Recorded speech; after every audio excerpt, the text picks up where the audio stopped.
যাবতীয় প্রশংসা, যাবতীয় গুণগান একমাত্র ওই বিশ্ব পালনকর্তা মহান রব্বুল আলামিনের জন্য, যার অশেষ মেহেরবানিতে আমরা প্রত্যেক সপ্তাহের ন্যায় বিগত এক সপ্তাহ পরে তার পবিত্র ঘর মসজিদে তার হুকুম পালনের উদ্দেশ্যে আসতে পেরেছি। এই জন্য ওই মহান আল্লাহ রব্বুল আলামিনের শাহী দরবারে অন্তরের অন্তঃস্থল থেকে নত শিরে শুকরিয়া জানিয়ে বলছি আলহামদুলিল্লাহ। অসংখ্য দরুদ ও তাসলিমা বর্ষিত হোক ওই মহামানবের প্রতি, যিনি ছিলেন সাইয়্যিদুল বাশার, খাতামুন নবিয়্যিন, রাহমাতাল লিল আলামিন, যার অক্লান্ত পরিশ্রমের মাধ্যমেই এই পৃথিবীর বুকে ইসলাম নামক একটি সুন্দর সুশৃঙ্খল জীবন ব্যবস্থা বাস্তবায়িত হয়েছে। তিনি হচ্ছেন এই বিশ্বের শেষ এবং শ্রেষ্ঠ নবী, নবী মুহাম্মদুর রাসূলুল্লাহ সাল্লাল্লাহু আলাইহি ওয়াসাল্লাম। সম্মানিত প্রিয় উপস্থিত মুসল্লিবৃন্দ, আজকের এই জুমার দিনের গুরুত্বপূর্ণ সময়ে আপনাদের সম্মুখে অত্যন্ত গুরুত্বপূর্ণ একটি ধারাবাহিক বিষয়ের উপরে আলোচনা শুরু করতে যাচ্ছি ইনশাআল্লাহ। ওমা তাওফীকি ইল্লা বিল্লাহ, আলাইহি তাওয়াক্কালতু ওয়া ইলাইহি উনীব। আমরা যে বিষয়ে আলোচনা শুরু করতে চাচ্ছি তা হচ্ছে আল ইলম। আল ইলম এর অর্থ হচ্ছে জ্ঞান। আমরা এই বিষয়ের উপরে পবিত্র কোরআন এবং হাদিসের আলোকে ধারাবাহিকভাবে আলোচনা করার চেষ্টা করব ইনশাআল্লাহ। মা তাওফীকি ইল্লা বিল্লাহ, আলাইহি তাওয়াক্কালতু ওয়া ইলাইহি উনীব।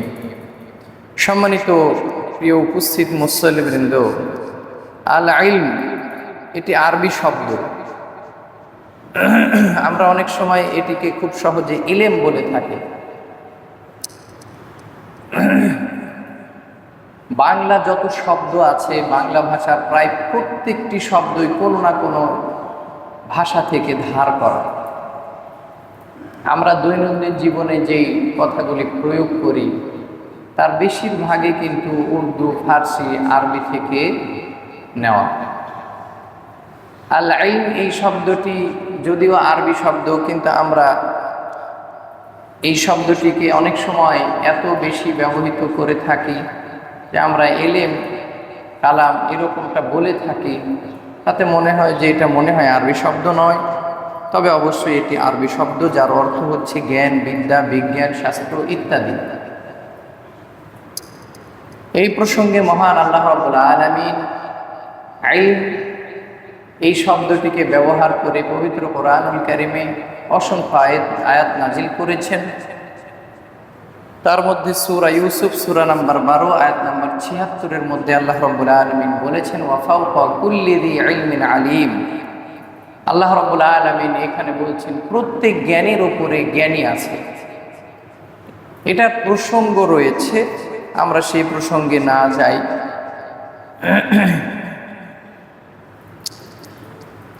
আবিধানিক অর্থ আমরা জানতে পারলাম জ্ঞান, বিজ্ঞান, শাস্ত্র, বুঝ। পরিভাষায় বলা হয় হুয়া হুসুলু সূরাতু শাইফিল আকল, অর্থাৎ আকলের মধ্যে কোনো বস্তুর আকৃতি অর্জিত হওয়া, মানে মনের মধ্যে, অন্তরের মধ্যে কোনো বিষয়ের বুঝ সৃষ্টি হওয়া, এটার নাম হচ্ছে ইলম। ইলম এতটা গুরুত্বপূর্ণ বিষয় যে ইসলাম এবং ইলম একটি আরেকটির পরিপূরক। ইসলাম ছাড়া যেমনইভাবে আমরা বাঁচতে পারবো না, ইসলাম বাঁচতে পারবে না ইলম ছাড়া। তার মানে ইলমকে মাইনাস করে ইসলাম কখনোই প্রতিষ্ঠিত হতে পারে না। আমরা যদি উদাহরণস্বরূপ প্রমাণ চাই তাহলে কোরআনুল কারীমের দিকে খেয়াল করলে দেখতে পাবো আল্লাহ রাব্বুল আলামিন সর্বপ্রথম যে আয়াতে কারিমা নাজিল করেছিলেন, সর্বপ্রথম বাক্যই ছিল ইকরা বিসমি রাব্বিকাল্লাযী খালাক। পড়ো তোমার ওই প্রভুর নামে যিনি তোমাকে সৃষ্টি করেছেন। তাহলে এখান থেকে আমরা স্পষ্টভাবে বুঝতে পারছি যে ইসলামের প্রথম বাক্যই হচ্ছে তুমি পড়ো, অর্থাৎ জ্ঞান অর্জন করো। জ্ঞান ছাড়া ইসলাম কখনোই প্রতিষ্ঠিত হতে পারে না। ইলম ছাড়া কখনোই ইসলাম যথাযথভাবে পালন করা সম্ভব নয়। ইলম ছাড়া ব্যক্তি জীবন, পারিবারিক জীবন, সামাজিক জীবন, রাষ্ট্রীয় জীবন কোনোটাই আপনি আমি পশ্চিমকালেও সুন্দরভাবে সাজাতে পারি না। সম্মানিত প্রিয় উপস্থিত মুসলিমবৃন্দ, এই ইলম, এই জ্ঞান যে আসলে কতটা গুরুত্বপূর্ণ এটা আমরা যদি একটা উদাহরণ পেশ করি তাহলে খুব সুন্দরভাবে বুঝতে পারব। জাহেলি যুগ বলা হয় কোন যুগকে? জাহেলি যুগ বলা হয় ওই যুগকে যেই যুগটা ছিল অন্ধকারাচ্ছন্ন। নবী মুহাম্মদুর রাসূলুল্লাহ সাল্লাল্লাহু আলাইহি ওয়াসাল্লামের আগমনের পূর্ব সময়কে আমরা জানি যে জাহিলি যুগ বলা হয়ে থাকে, অর্থাৎ অন্ধকারাচ্ছন্ন যুগ। যেই যুগে মানুষের হিতাহিত জ্ঞান ছিল না, ভালো মন্দের কোনো জ্ঞান ছিল না, হালাল হারামের কোনো জ্ঞান ছিল না।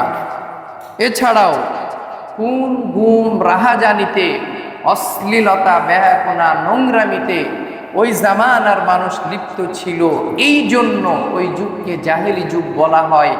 অর্থাৎ জ্ঞান ছাড়া, জ্ঞানের আলো ছাড়া যেই যুগ পার হয়েছে তার নাম হচ্ছে জাহেলি যুগ।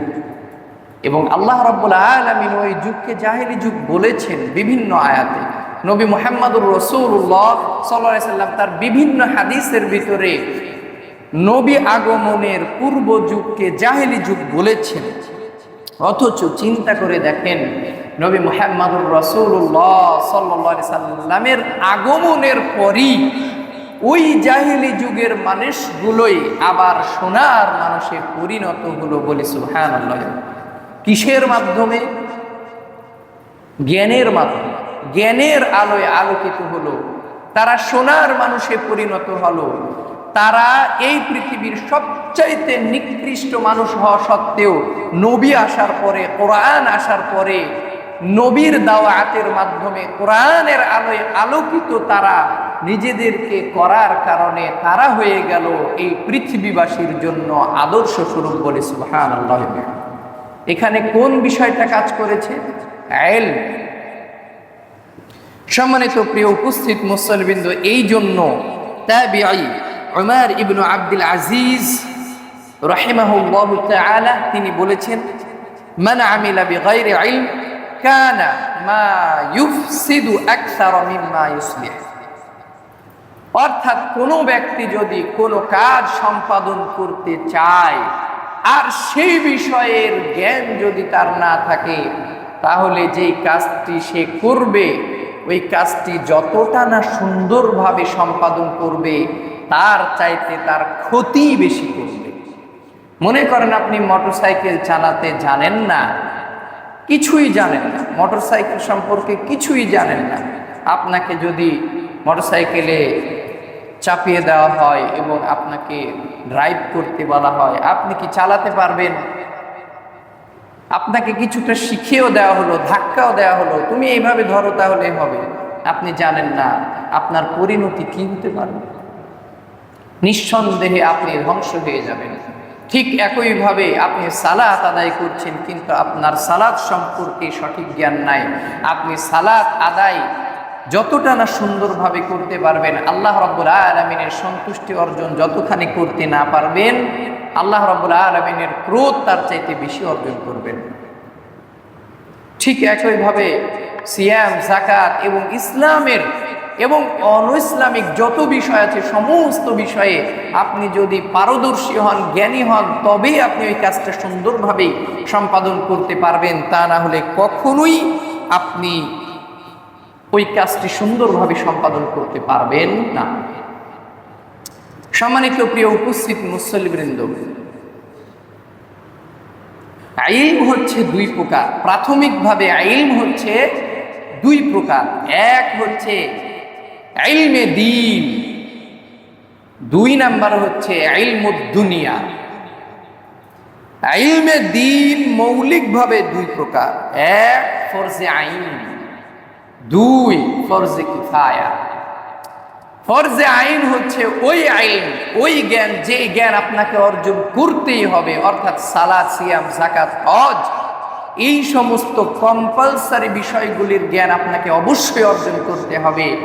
এই জ্ঞানটা হচ্ছে ফরজে আইন। দুই নাম্বার হচ্ছে ফরজে কিফায়া। পরিবারের, সমাজের, দেশের কিছু মানুষ যদি অর্জন করে তাহলেই হয়ে যাবে। আপনি না অর্জন করলেও আপনার গুনাহ হবে না, তবে অর্জন করা উচিত। এই জ্ঞানগুলি হচ্ছে ফরজে কিফায়া। সম্মানিত প্রিয় উপস্থিত মুসল্লিবৃন্দ, আমরা বলছিলাম যে ইলম দুই প্রকার। প্রাথমিকভাবে এক ইলমে দ্বীন, দুই হচ্ছে ইলমুদ দুনিয়া। ইলমে দ্বীন বলা হয় কোরআন এবং হাদিসের আলোকে যে জ্ঞানগুলো মানুষ অর্জন করে থাকে, এই জ্ঞানগুলোকে বলা হয় ইলমে দ্বীন। দ্বীন রক্ষার জন্য যেই ইলম অর্জন করা হয় তাকে বলা হয় ইলমুদ দ্বীন। আর ইলমুদ দুনিয়া হচ্ছে ওই জ্ঞান, যেই জ্ঞান অর্জন করে মানুষ শুধু দুনিয়া কামাই করতে পারে, অর্থাৎ দুনিয়া বাঁচানোর জন্য যেই জ্ঞান অর্জন করে থাকে মানুষ, সেই জ্ঞানের নাম হচ্ছে ইলমুদ দুনিয়া।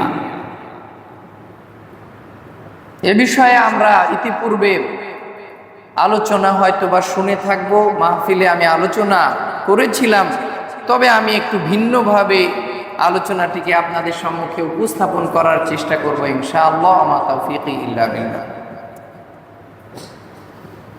এখানে গুরুত্বপূর্ণ একটি বিষয়, তা হচ্ছে ইলমে দ্বীন এবং ইলমুদ দুনিয়া নিয়ে একটি পর্যালোচনা।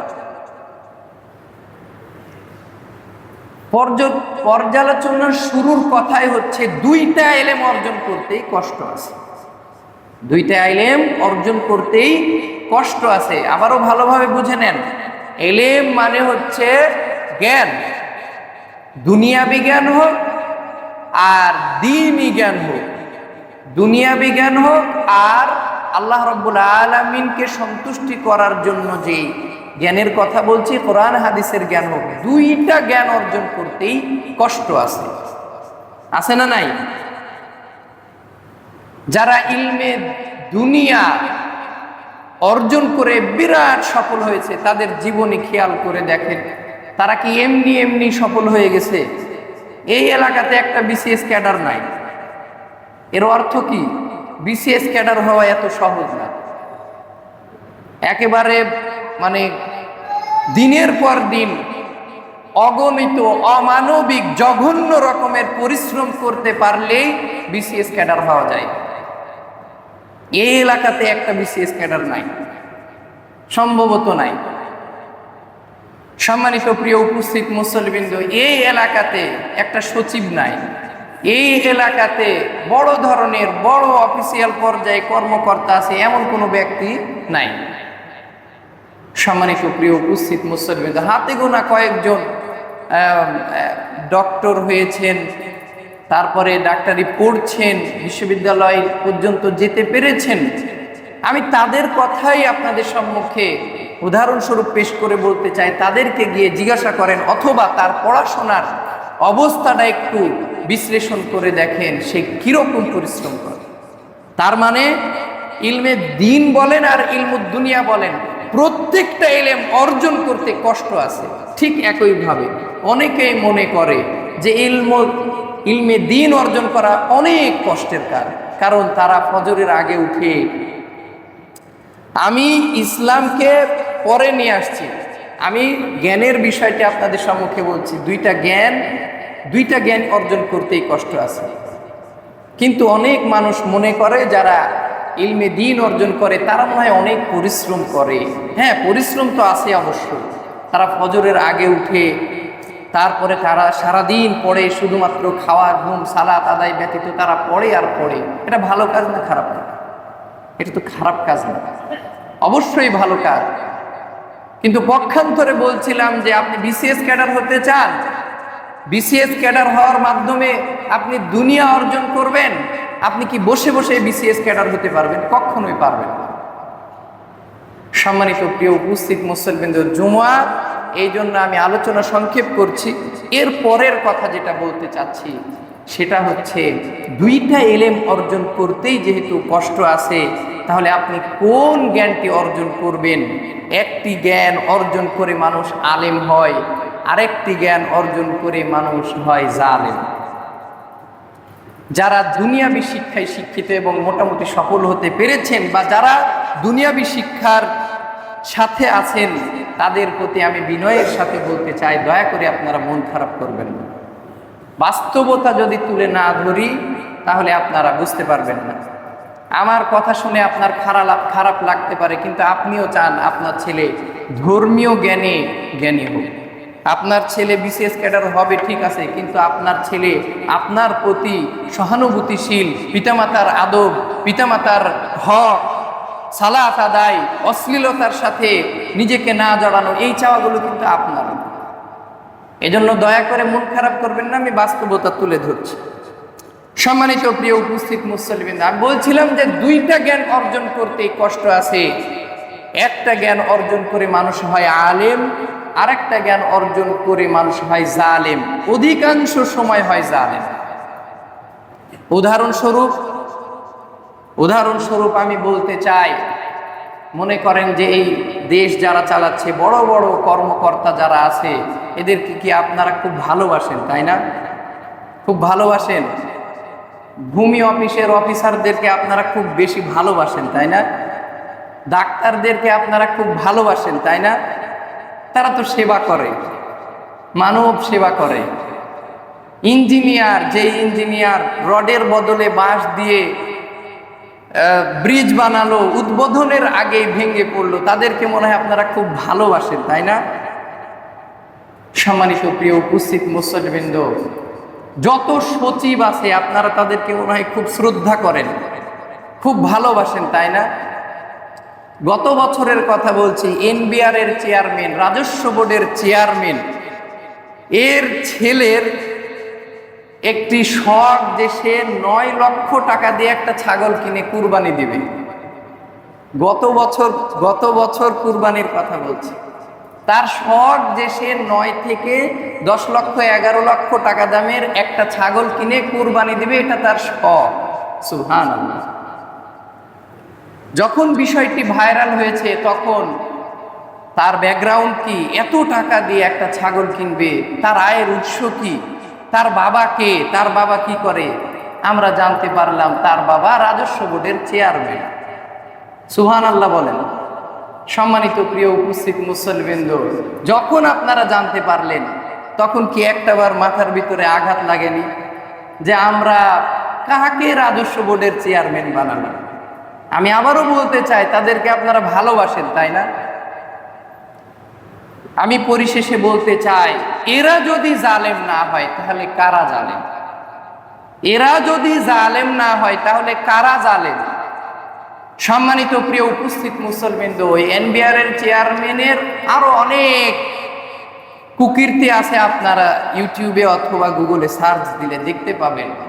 আমি উদাহরণস্বরূপ বলছি। সম্মানিত প্রিয় উপস্থিত মুসলমান, এখন আপনি বলবেন আমার ছেলে খুব ভালো ইমানদার অফিসার, আমার ছেলে এসবের মধ্যে নাই। সম্মানিত প্রিয় উপস্থিত মুসলমান, আমিও বলি নাই, কিন্তু কয়দিন তার জীবন পরিচালনা করতে প্রয়োজন মনে করেন 5 লক্ষ টাকা। 5 লক্ষ টাকা কেন? সে যখন সচিব হয়েছে, সে যখন বড় অফিসার হয়েছে, তার স্ট্যাটাস হয়েছে, গ্রামের মানুষ জানে তার ছেলে একটা সচিব, তার ছেলের ছেলে অর্থাৎ সচিবের সন্তান একটা বড় স্কুলে পড়বে, নামি দামি স্কুলে পড়বে, যার বেতন হবে প্রায় 50 থেকে 60 হাজার টাকা। এটাই তো স্বাভাবিক, এটাই তো স্বাভাবিক। ঠিক একইভাবে তার একটা গাড়ি লাগবে, তার স্ত্রীর একটা গাড়ি লাগবে, তার সন্তানকে আবার স্কুলে নিয়ে যাওয়ার জন্য একটা গাড়ি লাগবে, অথচ সরকার থেকে সে পায় সর্বোচ্চ ৮০ থেকে ১ লক্ষ টাকা। বাস্তবতা তুলে ধরছে। অথচ তার প্রয়োজন মনে করেন প্রায় ৫ লক্ষ টাকা। তার ৩টা গাড়ি মেনটেনেন্স, তার ৩টা গাড়ির আবার ড্রাইভার, তেল খরচ আছে। এলাকায় যখন আসে ৫,০০০ টাকা যদি একটা মানুষকে না দেয় তাহলে তো তার স্ট্যাটাস থাকে না, কারণ সে সচিব। সম্মানিত প্রিয় উপস্থিত মুসল্লিবৃন্দ, আমি আর বিস্তারিত বলতে চাই না। আমি পরিশেষে আবারও বলতে চাই, এই লোকটির ইনকাম, মাসিক ইনকাম হচ্ছে সর্বোচ্চ ১ থেকে ১.৫ লক্ষ টাকা, তার প্রয়োজন ৫ লক্ষ টাকা। এই ব্যক্তিটি কি করবে বলেন তো? তার অধীনস্থ সামান্য একজন পিয়ন এসে একটা ফাইল ফেলে দিয়ে বলছে, স্যার এখানে সিগনেচার করেন, আপনার জীবনের যাবতীয় দায় দায়িত্ব আমার। সম্মানিত প্রিয় উপস্থিত মুসল্লিবৃন্দ, মনে করেন একবার ফিরিয়ে দিল, আমি ইমানদার অফিসার, হঠাৎ এসব হঠাৎ ২ বার ৩ বার যখন বাসায় গিয়ে স্ত্রীর সাথে আলাপ করে, স্ত্রী বলে, তোমার বন্ধুরা এত বাড়ি গাড়ি কিছু করে ফেললো, তুমি জীবনে আমাকে সুখ দিতে পারলে না। এখন অফিসার চিন্তা করে যে আমাকে তো বাইরে যেতে হচ্ছে না, এখানে একটা সিগনেচার করে দিবাস, লাইফ সেটেল। তো ঠিক আছে, ৫ম বার যখন আবার আসে ঠিকাদার অথবা একজন সামান্য পিয়ন, তখন বলে আচ্ছা ঠিক আছে নিয়ে আসো, টাকা পয়সার তো দরকার আছে। বাস একটা সিগনেচার করে জীবনের মতন সে তার ইমানটাকে বিক্রি করে দেয়। এরা যদি জালেম না হয়, কারা জালেম? সম্মানিত প্রিয় উপস্থিত মুসল্লিবৃন্দ, আমি ওই সমস্ত ইঞ্জিনিয়ারদের কথা বলছি যারা এই রাষ্ট্রের সম্পদ, যারা এই রাষ্ট্রের গুরুত্বপূর্ণ পদে বসে তারা রডের বদলে বাঁশ দেয়, তারা রডের বদলে বাঁশ দিয়ে উদ্বোধনের আগেই ব্রিজ ভেঙে যায়। সম্মানিত প্রিয় উপস্থিত মুসল্লিবৃন্দ, আপনারা দেখেছেন প্রধানমন্ত্রীর উপহার বাড়ি দিয়েছে, উদ্বোধনের আগেই ভেঙে চুরমার হয়ে গেল। আমরা শুনেছি রাজশাহী মেডিকেলের একজন ডাক্তার, সে অপারেশন করে ছেড়ে দিয়েছে, পরে আবার খোঁজ নিয়ে দেখা গেছে, আবার অপারেশন করতে গিয়ে দেখা গেছে ছুরি কেচি পাওয়া গেছে। বলি না, আমি এই সমস্ত ডাক্তার ইঞ্জিনিয়ারদের কথা বলছি, আমি আপনাদেরকে বলছি। সম্মানিত প্রিয় উপস্থিত মুসল্লিবৃন্দ, এরা যদি জালেম না হয় তাহলে কারা জালেম? পক্ষান্তরে আপনি যদি কোরআন এবং হাদিসের জ্ঞান অর্জন করেন, আপনি উদাহরণ দিতে পারেন, কিন্তু আমি বলতে চাই যে এক্সেপশন ইজ নট এক্সাম্পল। কখনোই কয়েকজনকে দিয়ে উদাহরণ পেশ করা যায় না। কয়জন কোরআন এবং হাদিসের জ্ঞানে জ্ঞানী হয়েছে, অথচ তারা এইভাবে মানুষের উপরে জুলুম অত্যাচার করছে? দেখান তো দেখি। এই জন্য আমি বলি, একটা ইলম অর্জন করে মানুষ হয় আলেম, আরেকটি ইলম অর্জন করে হয় মানুষ জালেম অধিকাংশ সময়। এখন সিদ্ধান্ত আপনার। আপনি হতে পারেননি, আপনার সন্তান আছে, আপনার ভাতিজা আছে, আপনার নাতি আছে, আপনার পুতা আছে, আপনি তার ব্যাপারে সিদ্ধান্ত নেবেন। 2টা ইলম অর্জন করতেই কষ্ট আছে। এমন না যে ইলমুদ দুনিয়া অর্জন করতে কষ্ট নাই, আর ইলমে দ্বীন অর্থাৎ কোরআন হাদিসের জ্ঞান অর্জন করতেই শুধু কষ্ট আছে। 2টা জ্ঞান অর্জন করতেই কষ্ট আছে। 2টা জ্ঞান অর্জন করতেই আপনাকে পরিশ্রম করতে হবে, অমানবিক পরিশ্রম করতে হবে। এখন কষ্ট হচ্ছে, কষ্ট করে পরিশ্রম করে কোন ইলম অর্জন করবেন? যে ইলম অর্জন করে আলেম হবেন, নাকি যে ইলম অর্জন করে জালেম হবেন? সম্মানিত প্রিয় উপস্থিত মুসল্লিবৃন্দ, আমাদের আলোচনা এখানে শেষ, মোটামুটি এখানে শেষ, পর্যালোচনা শেষ। আমরা এবার ইলমে দ্বীনের গুরুত্ব এবং ফজিলত আলোচনা করব। তার আগে আমরা আলোচনা করতে চাই ইলমুদ দুনিয়া এবং ইলমে দ্বীনের পার্থক্য কোরআন এবং হাদিসের আলোকে। খুব মনোযোগ সহকারে শুনবেন। সম্মানিত প্রিয় উপস্থিত মুসল্লিবৃন্দ, প্রথম কথা হচ্ছে, বিগত কয়েক বছর যাবৎ আমরা বাংলাদেশের শিক্ষা সেক্টরগুলো খেয়াল করেছি, অবস্থা খুবই খারাপ। শুধু আলেম ওলামা নয়, শুধু জ্ঞানী ব্যক্তিরাই নয়, এমনকি সাধারণ জনগণ, এমনকি যারা নিরক্ষর ব্যক্তি, এমন মানুষও প্রতিবাদ করেছে। এগুলার কি শিক্ষা? এইগুলা শিক্ষা করে, এই শিক্ষা অর্জন করে আমার ছেলে মেয়ে কি করবে? নাচ গান, বাদ্যযন্ত্র, ডিম ভাজা, বাড়িতে কিভাবে চলতে হবে ফিরতে হবে সহ এই ধরনের অপ্রয়োজনীয় বিষয়গুলি এই শিক্ষার মধ্যে নিয়ে চলে আসছে। সম্মানিত প্রিয় উপস্থিত মুসল্লিবৃন্দ, আমাদের ভাগ্য ভালো, গত 5 আগস্টের একটা বিশাল বিপ্লবের মাধ্যমে আমরা আবার একটা নতুন জীবন পেয়েছি। এই নতুন জীবনে আবারও নতুন করে শিক্ষা সহ সংস্কৃতি সব কিছু নতুন নতুন করার চেষ্টা করা হচ্ছে, কিন্তু প্রকৃতপক্ষে তেমন উন্নতি সাধন হয়নি। কারণ ওই যে ইসলামকে মাইনাস করে, কোরআন হাদিসকে মাইনাস করে কাজ করলে কোনোদিনই কি হবে না, উন্নতি হবে না। সম্মানিত প্রিয় উপস্থিত মুসলবৃন্দ, এই হচ্ছে সংক্ষিপ্ত কথা। এবার আমরা আলোচনা করব দ্বীনি শিক্ষা সম্পর্কে মানুষের মন্তব্য এবং দ্বীনি এবং দুনিয়া শিক্ষার মধ্যে পার্থক্য কি। এক, দ্বীনি শিক্ষা অর্থাৎ কওমি মাদ্রাসার বিদ্যা মানুষের মন্তব্য ফকিরি বিদ্যা, বলি নাউজুবিল্লাহ। অথচ কোরআন হাদিসের ইলমের ব্যাপারে এমন মন্তব্য করার কারণে ওই মানুষের ঈমান চলে যেতেও পারে। অধিকাংশ ক্ষেত্রে যেই মানুষ এই মন্তব্য করবে যে কোরআন হাদিসের জ্ঞান অর্জন করা অথবা মাদ্রাসার শিক্ষা অর্জন করা ফকিরি বিদ্যা, এই কথা যে বলবে তার ঈমান থাকবে না। সম্মানিত প্রিয় উপস্থিত মুসল্লিম, মানুষ আরো মন্তব্য করে, মনে করেন যারা বলে মাদ্রাসায় লেখাপড়া করলে না খেয়ে মরতে হবে, অথচ আমি তাদের কাছে প্রমাণ চাই এই পৃথিবীর বুকে এমন কোন ব্যক্তি আছে যে কিনা ভালোভাবে কোরআন এবং হাদিসের শিক্ষা অর্জন করেছে, আলেম হয়েছে, হাফেজ হয়েছে, এরপরে না খেয়ে মারা গেছে। অথচ এই ধরনের মন্তব্য আমাদের এই সমাজে আছে না নাই, যে কোরআন এবং হাদিস অর্থাৎ মাদ্রাসার শিক্ষা অর্জন করলে না খেয়ে মরবে, আছে না নাই? অথচ একটা দেখান তো দেখি। এখানে আরো একটা কথা আছে, তা হচ্ছে যেমনই ভাবে দুনিয়াবি শিক্ষাতে কোনো মানুষই সর্বশেষ স্তর পর্যন্ত না গেলে সে কোনো কুল কিনারা পাবে না, ভালো কিছু করতে পারবে না দুনিয়াতেও, ঠিক একইভাবে ইলমে দ্বীনের ব্যাপারেও এই একই কথা। যদি সর্বশেষ স্তর পর্যন্ত না যায়, ঈমানের সাথে ইয়াকিনের সাথে পড়াশোনা না করে, তাহলে তারও ক্ষতিগ্রস্ত হওয়ার সম্ভাবনা আছে। এই জন্য যে আপনি শুধু মাদ্রাসার শিক্ষাকে আপনি ছোট করে দেখবেন, তার মানে আপনার ভিতরে সমস্যা আছে, আপনার ভিতরে ঈমান নাই, ঈমানের কোনো আলো আপনার ভিতরে প্রবেশ করেনি। আপনি দেখতে পাচ্ছেন না, দুনিয়াবি শিক্ষায় শিক্ষিত হয়ে অনার্স মাস্টার্স পাশ করেও বেকার জীবন যাপন করছে, রিক্সা চালাচ্ছে, না খেয়ে মানুষের সাথে দুর্ব্যবহার করছে, মানুষের সাথে খারাপ আচরণ করছে, রাহাজানি করছে, অর্থ লুটপাট করছে। আপনারা দেখছেন না?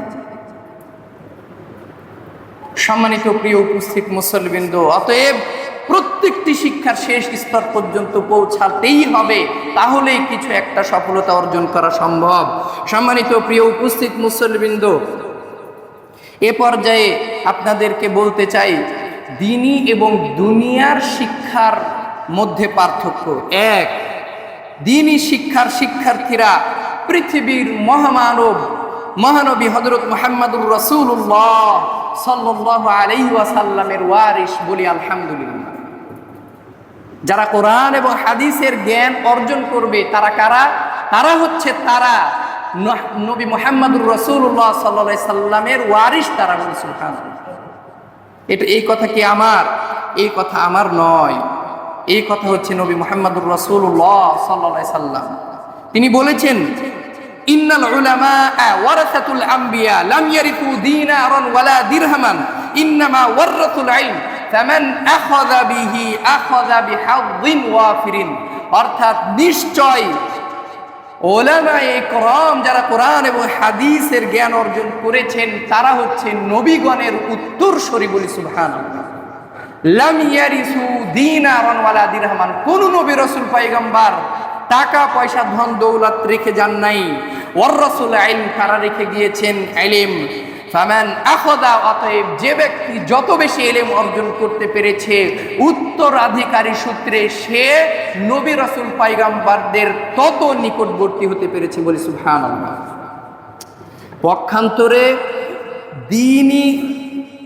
পক্ষান্তরে দুনিয়াবি শিক্ষার শিক্ষার্থীরা ওই শিক্ষার সিলেবাস যারা তৈরি করে তাদের ওয়ারিস।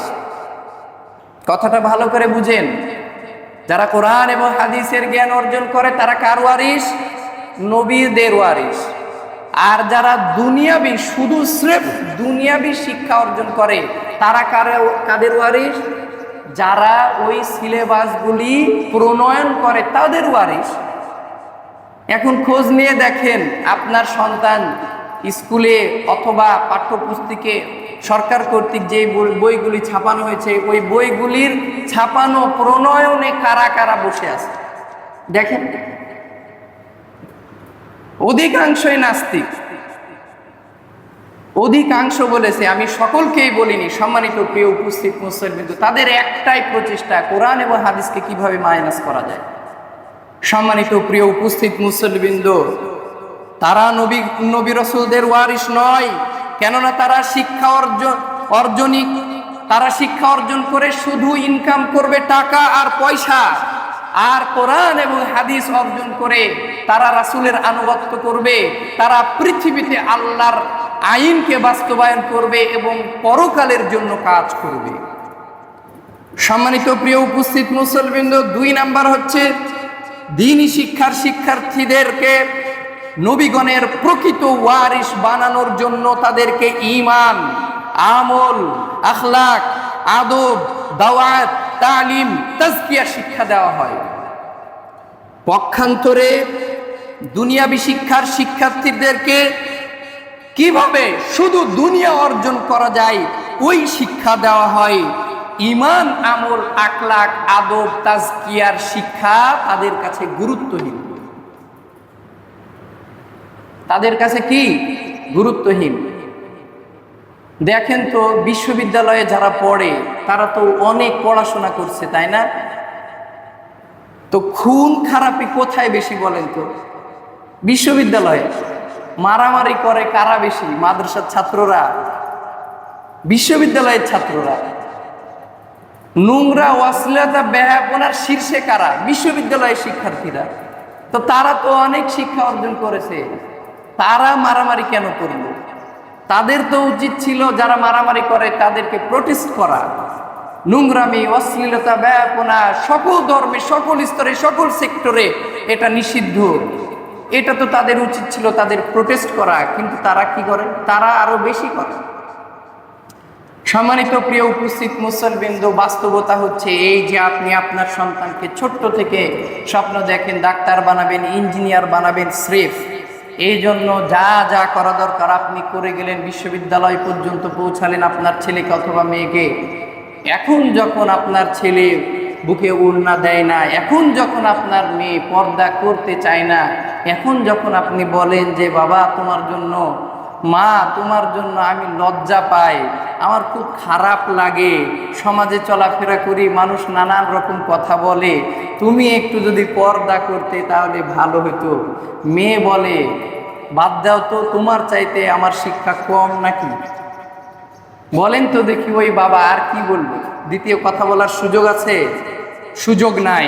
সম্মানিত প্রিয় উপস্থিত মুসল্লিবৃন্দ, তাহলে আশা করি আপনারা বুঝতে পেরেছেন, ঈমান, আমল, আখলাক, আদব শিক্ষা দেওয়া হয় দ্বীন শিক্ষার শিক্ষার্থীদেরকে। পক্ষান্তরে দুনিয়াবি শিক্ষায় যারা শিক্ষা অর্জন করে তারা শুধু টাকা পয়সা, ধন দৌলত কিভাবে অর্জন করতে হবে, কিভাবে সুদের টাকা আরো বাড়ানো যাবে, কিভাবে মুনাফা বৃদ্ধি করা যাবে, এগুলান শিখা। অবৈধ আমি তা বলছি না, এগুলান শিখার দরকার আছে। কিভাবে সুদ হয়, কিভাবে মুনাফা আসে, কিভাবে সুদকে মাইনাস করা যাবে, এই জন্য শিক্ষা অর্জন করার দরকার আছে না নাই? অবশ্যই আছে। কিন্তু এই শিক্ষা অর্জন করে কি সুদকে মাইনাস করে নাকি আরো নিয়ে আসে? সম্মানিত প্রিয় উপস্থিত মুসল্লিবৃন্দ, 3 নাম্বার, যারা দ্বীনি শিক্ষা অর্জনের উদ্দেশ্যে ঘর থেকে বের হয় তাদের সম্মানে আল্লাহর নবী বলেছেন সমস্ত ফেরেশতা মণ্ডলীর একাংশ তাদের সম্মানে তাদের রহমতের যে পর সেই পরকে বিছিয়ে দেন, বলি সুবহানাল্লাহ।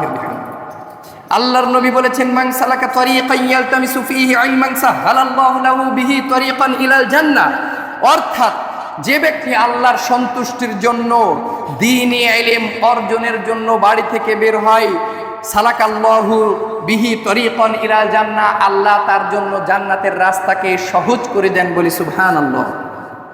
ওয়া ইন্নাল মালাইকা লাতাদউ আজনিহাতাহা রিদা লিতালিবিল ইলমি। অর্থাৎ আল্লাহর ফেরেশতারা তাদের সম্মানে তাদের রহমতের পরশগুলোকে বিছিয়ে দেন, বলে সুবহানাল্লাহ। তার মানে মাদ্রাসার ছাত্ররা হাঁটে, আমরা দেখতে পাই না, তারা দেখতে পায় না, কিন্তু তারা হাঁটে কিসের উপরে? রহমতের ফেরেশতাদের পরশের উপর দিয়ে হাঁটে, বলি সুবহানাল্লাহ। পক্ষান্তরে দুনিয়াবী শিক্ষার ছাত্রদের ব্যাপারে আল্লাহ এবং আল্লাহর রাসূলের এই রকম কোনো কথা নাই, যারা সির্ফ শুধু দুনিয়া অর্জনের জন্য শিক্ষা অর্জন করে। সম্মানিত প্রিয় উপস্থিত মুসল্লিবৃন্দ, 4 নাম্বার, দ্বীনি শিক্ষার শিক্ষার্থীরা যেহেতু ইবাদত বন্দেগী করে থাকে, তাই তারাই আল্লাহ তাআলার দুনিয়াতে মানুষ পাঠানোর যে উদ্দেশ্য, সেই উদ্দেশ্য বাস্তবায়ন করে। আল্লাহ রাব্বুল আলামিন আপনাকে আমাকে কেন পাঠিয়েছেন? কেন পাঠিয়েছেন? এটা কি আপনি আমি জানি না? আল্লাহ রাব্বুল আলামিন বলেননি ওয়ামা খালাকতুল জিন্না ওয়াল ইনসা ইল্লা লিয়াবুদুন। আল্লাহ রাব্বুল আলামিন কেবলমাত্র মানুষ এবং জিনকে সৃষ্টি করেছেন তার ইবাদতের জন্য। এই ইবাদত বন্দেগী কারা করে? ইবাদত বন্দেগী বিশেষভাবে মাদ্রাসার ছাত্ররাই করে। অর্থাৎ আল্লাহ রাব্বুল আলামিনের যে উদ্দেশ্য এই দুনিয়াতে মানুষ প্রেরণ করা, এই উদ্দেশ্য বাস্তবায়নের জন্য প্রাণপণে চেষ্টা করে দ্বীনি শিক্ষার শিক্ষার্থীরা। পক্ষান্তরে দুনিয়াবী শিক্ষার শিক্ষার্থী যারা আল্লাহ তাআলার দুনিয়ায় মানুষ পাঠানোর উদ্দেশ্য বাস্তবায়ন, এই বাস্তবায়ন তারা করতে চায় না। তারা কিভাবে শুধুমাত্র এই দুনিয়া অর্জন করা যায়, এই নিয়াতে তারা শিক্ষা অর্জন করে। কিভাবে বড় পদ পাওয়া যায়, কিভাবে মানুষকে ঘুষ দিয়ে আরো উপরে উঠা যায়, কিভাবে একজনের মাথার উপরে পা দিয়ে সামনে এগোনো যায়, এই শিক্ষায় তারা অর্জন করে থাকে। সম্মানিত প্রিয় উপস্থিত মুসল্লিবৃন্দ, অধিকাংশ, আমি একবারও কিন্তু বলি না যে সবাই, তবে তাদেরও ভালো হওয়ার সুযোগ আছে যদি তারা কোনো আলেমের সোহবতে থাকে, যদি দুনিয়াবী শিক্ষার পাশাপাশি দ্বীনি শিক্ষাকেও যদি সমানভাবে গুরুত্ব দেয়, তাহলে তাদের কথা ভিন্ন। সম্মানিত প্রিয় উপস্থিত মুসল্লিবৃন্দ, সময় সংক্ষিপ্ততার কারণে আরও এমন প্রায় 10টির মতো বিষয় আছে দ্বীনি এবং দুনিয়ার মধ্যে, দ্বীনি এবং দুনিয়াবী শিক্ষার মধ্যে পার্থক্য সম্পর্কে প্রায় 10টি বিষয় আছে, যা পবিত্র কোরআন এবং হাদিসের আলোকে সময় সাপেক্ষে আপনাদের সম্মুখে উপস্থাপন করব ইনশাআল্লাহ। সম্মানিত প্রিয় উপস্থিত মুসল্লিবৃন্দ, পরিশেষে বলতে চাই, আপনাদের অনেক কষ্টের এবং আপনাদের পূর্বপুরুষরা স্বপ্ন দেখেছিল এই এলাকাতে সুন্দর মসজিদ হবে, মাদ্রাসা হবে, হয়েছিল। তবে আমাদের অযোগ্যতা অদক্ষতার কারণে সেটা সাময়িকভাবে বন্ধ হয়ে গেছে, আপনারা খেয়াল করেছেন। আমি আপনাদেরকে বলতে চাই, এটা আবারও সুন্দরভাবে বাস্তবায়নের জন্য যা যা পদক্ষেপ গ্রহণ করা দরকার, শুধু কমিটির লোক নয়, এই এলাকার সকল মানুষ যেন আমরা একত্রিত হয়ে আবারও সুন্দর একটা দ্বীনি শিক্ষা প্রতিষ্ঠান গড়ে তুলতে পারি। আল্লাহ রাব্বুল আলামিন আপনাকে আমাকে সবাইকে তৌফিক দান করুন। আল্লাহুম্মা আমিন। ওয়া মা আলাইনা ইল্লাল বালাগ।